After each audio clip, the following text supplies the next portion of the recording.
Сәлем достар, сіздермен бірге Олжас Менғали. Кей бро деген көрерменнің сұрауы бойынша шотландский, итальянский немесе королевский гамбит жайлы түсіріңізші өтініш дейді. Соған байланысты шотландский туралы мен түсірдім. Енді келесі кезекте бізде королевский гамбит. Королевский гамбит туралы да мен сіздерге былай айтамын. Мына кітапты табыңыздар. Открытые дебюты на пути к испанской партии. Игорь Лысый және Роман Овечкин. Роман Овечкин халықаралық гроссмейстер, өте тәжірибелі бапкер және секундант. Игорь Лысый халықаралық гроссмейстер, көптеген жарыстардың жеңімпазы. Бұл кітапқа сүйенуге болады, бұл жақсы жазылған кітаптар. Центральный дебют, королевский гамбит, венская, дебют слона, Панциани, белградский, глек, дебют 4 коней, шотландская, гамбит Эванса және итальянская партия. Осы жерде осы мәселелер жақсылап тұрып талқыланған. Енді королевский гамбит 14-ші бет. Кеттік. Міне королевский гамбит осылай басталады. Королевский гамбитте варианттар көп емес, аса өткені королевский гамбит қазір аса танымал емес. Ақтар үшін де, қаралар үшін де аса танымал емес. Соған байланысты көп тоқталудың қажеті жоқ. E4, E5, F4.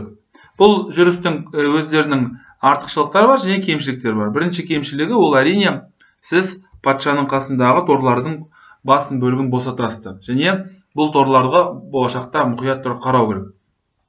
Бұл гамбитке әрине қарсылас D5 деп жүреді. Контр гамбит Фалкбейера деп аталады. Осы контр гамбит Фалкбейераны көрсеңіздер болады. ED, EF. Ат F3, ат F6. Сонымен, ақтарда бұл жерде екі вариант бар.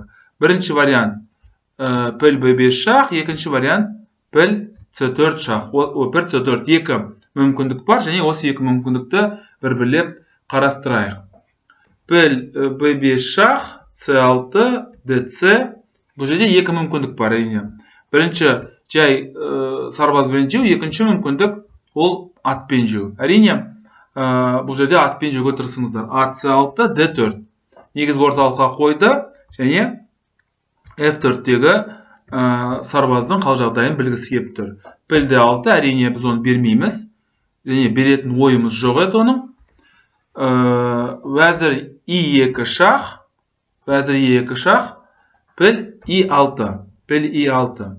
Ат G5. Ат G5 себебі мына пілдің қал жағдайын білгісі келіп тұр. Әрине мына ат мынаны жей алмайды, себебі толық байлау болып тұр. Патшаны сарайға кіргізді, ат E6. Бұл жерде шын мәнінде мен өз басым шәкірттеріме мынандай вариант ұсынам. FE, new variation. Және вәзір E6 шах, және патша H8. Мен осындай вариантты мен көбінесе өзімнің шәкірттеріме ұсынамын. Бірақ кітапта басқаша жазылған, әсіресе бірінші дәреже, екінші дәреженің балаларына бұл жақсы түсінікті болады. Себебі мына ашық жол бар, болашақта мына патшаға шабуыл жасауға болады.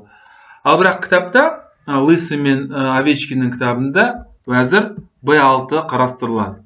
Піл C6 жейді, және патшасын сырға кіргізеді. Кеме F8 толық емес байлауды пайдаланады.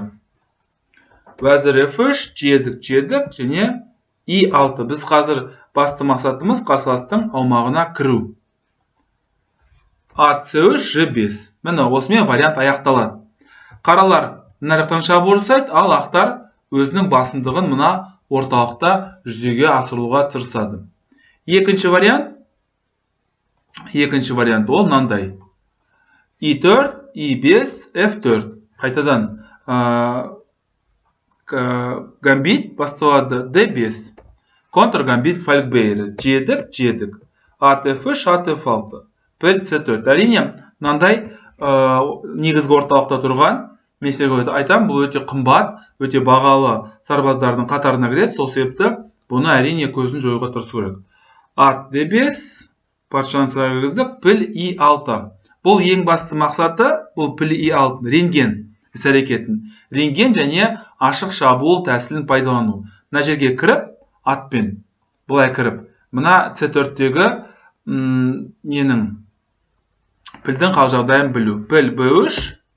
Байқасаңыздар, бізде негізгі орталықта ешқандай біздің сарбаздарымыз жоқ. Соған байланысты біз деген C5 деп жүреміз. D3, ат C6, піл D5, уәзір D5, ат C3, уәзір D7, F4, піл E7. Міне осындай варианттарды бір қарап шықсаңыздар болады. Тағы да бір рет ескертем, бұл ақпаратты мен мына кітаптан алдым. Открытые дебюты на пути к испанской партии.